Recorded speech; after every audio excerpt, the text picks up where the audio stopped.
tuwing 7:30, 8:30 at 9:30 ng gabi. Rafi Tima, nakatutok, 24 oras.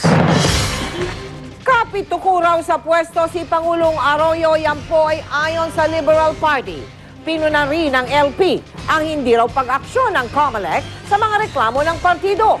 Itinanggi ito pareho ng Malacanang at COMELEC. Nakatutok si Lay Alves.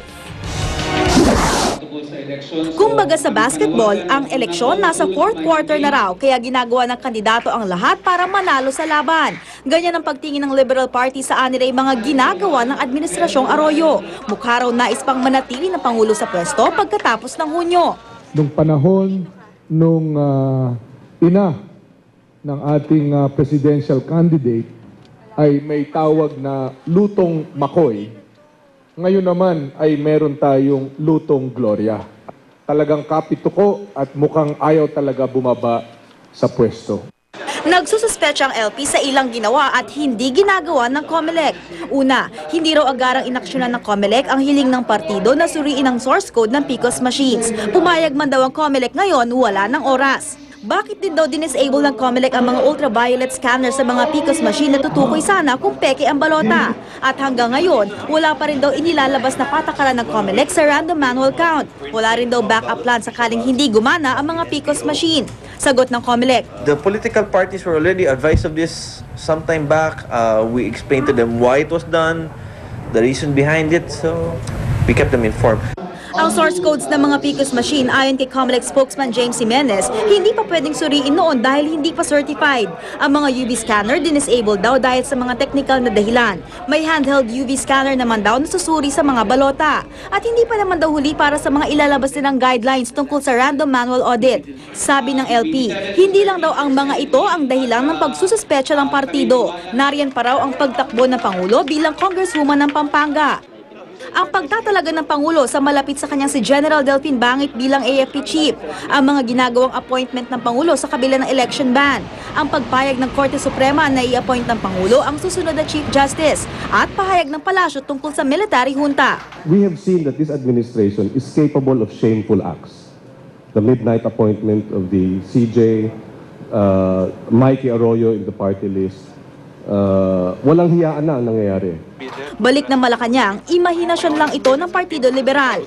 Tigilan na raw ng LP ang paggawa ng senaryo ng failure of election sa isipan ng publiko. The more they keep on saying that those things, okay, the more that possible version becomes credible.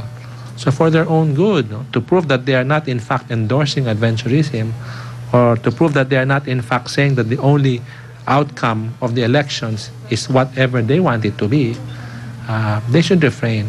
I have asked General Campaign Manager Butchabad and other senior campaign officials to start conferring with key sectors such as the church, election watchdogs, the diplomatic community, the military and police, and other presidential candidates to close ranks so that together we can help to ensure peaceful, orderly, and clean elections.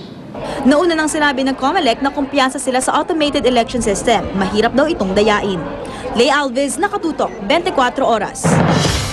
Paalala ng mga otoridad sa mga magbabakasyon, tiyaking ligtas sa mga magnanakaw ang inyong mga bahay. Mag-iwan ng bantay o kaya'y maglagay ng matitibay na lock. Narito ang aking report. Bibiyahe pa Subic bukas ang pamilya ni Mang Carlos Ramos, pero may iwan daw sa kanilang bahay ang isa sa kanyang mga anak. Mahirap na raw at baka masalisihan sila ng mga magnanakaw. Ay, hindi may naiiwan na para bago hindi pwede magpapasok ng tao sa bahay kung hindi kakilala, gano'n, siyempre. Anong paalaala dun sa naiiwan? Anong sinasabi niyo? O huwag magpapasok sa bahay ng hindi kakilala o kahit may sinabing may na-accident. Alam mo na may mga gimmick ngayon ng mga tao. Sa barangay nila sa Barangay Laging Handa, Quezon City, mula buwan ng Pebrero hanggang Marso, 2 insidente na ng pagnanakaw ang naitala. Kaya naman ang Barangay Laging Handa, lalong naging handa sa anumang pagtatangka ng masasamang elemento para samantalahin ang Semana Santa. Try to avoid to leave your home without anyone, no? At least dapat may tao man lang na may iwan, or at least of course inform your neighbors. Hindi raw sila nagkukulang sa pagpapaalala sa mga residente. Sa tuwing magbabakasyon ng mga residente nila, dapat daw ipaalam sa kanilang barangay para raw masilip nila ng mas madalas ang bahay. Mag-install ng mga mahusay na klase ng door lock at iba pang safety gadget sa bahay. Makakatulong rin kung may alagang aso. Ang mga tanod naman, walang puknat daw ang pag-iikot at pagro-ronda 24 oras. Ang PNP naman may paalala, napakahalaga raw ng paghahabilin ng inyong tahanan sa kapitbahay. May naglalabas ng kanilang lahat ng mga gamit doon sa kalapit bahay nga. Ay tinanong niya, sabi naman nung mga naghahakot, lilipat na kami. Kung sana naalaman ng kapitbahay, agad itong na-report sa Philippine National Police at na-respondihan agad. Kung magbabakasyon din ang mga kapitbahay at pwede lang naman, sana raw ay may maiwang tao sa inyong bahay. Sa mga emergency, pwedeng tumawag sa 117 o mag-text sa 2920. Jay Taruk, nakatutok, 24 oras. Unti-unti nang dumarating sa Catanduanes sa mga bakasyonista. Mula pa kahapon ay mayat-maya raw ang pagdaong sa San Andres, Catanduanes ng mga barko mula sa Tabaco Port sa Albay. Sa kuwang yan ni Steven Agnas, makikita ang barkong nakadalawang balik na raw sa Tabaco para kumuha ng pasahero. Maaari rin po kayo magpadala ng litrato at video ng inyong biyahe ngayong Semana Santa at ng iba pang mahalagang balita.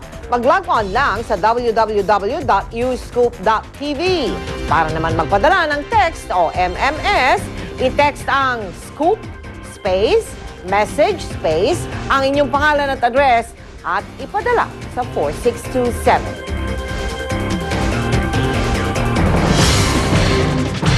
At mga kapuso, maging mapagbantay kahit Semana Santa. Ano po?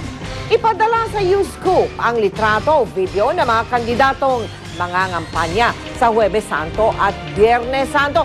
Bawal po yan ayon sa COMELEC. Susunod. Mga estudyante sa isang eskwelahan sa Bacoor, Cavite, inoobliga raw bilhin ang mga paninda ng mga guro.